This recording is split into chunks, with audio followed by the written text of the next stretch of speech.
ఒక అందమైన పచ్చని అడవిలో ఒక చిన్న తెలివైన కుందేలు ఆనందంగా నివసించేది. పూల మధ్య ఆడుకుంటూ, పక్షుల పాటలు వింటూ సంతోషంగా గడిపేది. ఒకరోజు అడవిలోకి ఒక పెద్ద పులి వచ్చింది. అది కనిపించగానే అన్ని జంతువులు భయపడి పరిగెత్తాయి. కుందేలు మాత్రం పొద వెనక దాక్కుంది. కుందేలు కాస్త ఆలోచించింది. బలం కాదు, తెలివే ముఖ్యమైంది అని నవ్వింది. కుందేలు పులికి చెప్పింది, ఈ బావిలో నీకన్నా పెద్ద పులి ఉంది. పులి ఆశ్చర్యంతో బావిలోకి చూసింది. నీటిలో తన ప్రతిబింబం చూసిన పులి కోపంతో బావిలోకి దూకింది. చప్పుడుగాక నీకప్పుడుగా నీళ్లెగసాయి. అడవి మళ్లీ ప్రశాంతంగా మారింది. అన్ని జంతువులు సంతోషించాయి. చిన్న కుందేలు మాత్రం నవ్వుతూ నిలబడింది. నీతి: బలం కంటే తెలివి గొప్పది. ఒకప్పుడు ఒక అందమైన అడవిలో ఒక బలమైన ఏనుగు మరియు ఒక కష్టపడే గాడిద సంతోషంగా జీవించేవి.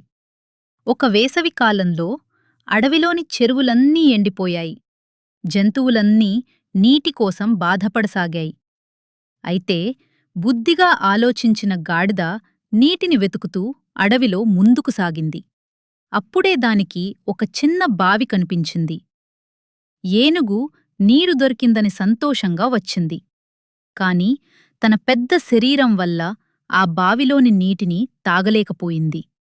గాడిద ఏనుగును చూసి కరుణతో స్పందించింది. చిన్న పాత్రలో నీటిని తీసుకుని ఏనుగుకు అందించింది. తన తప్పును గుర్తించిన ఏనుగు గాడిదకు కృతజ్ఞతలు తెలిపింది.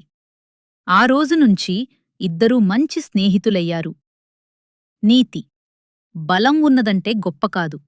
బుద్ధి, సహాయం, వినయం ఉన్నవాడే నిజంగా గొప్పవాడు. పెద్దవాడైనా చిన్నవాడైనా ప్రతి ఒక్కరికీ ఒక విలువ ఉంటుంది.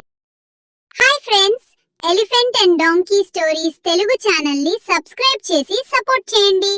Thank you.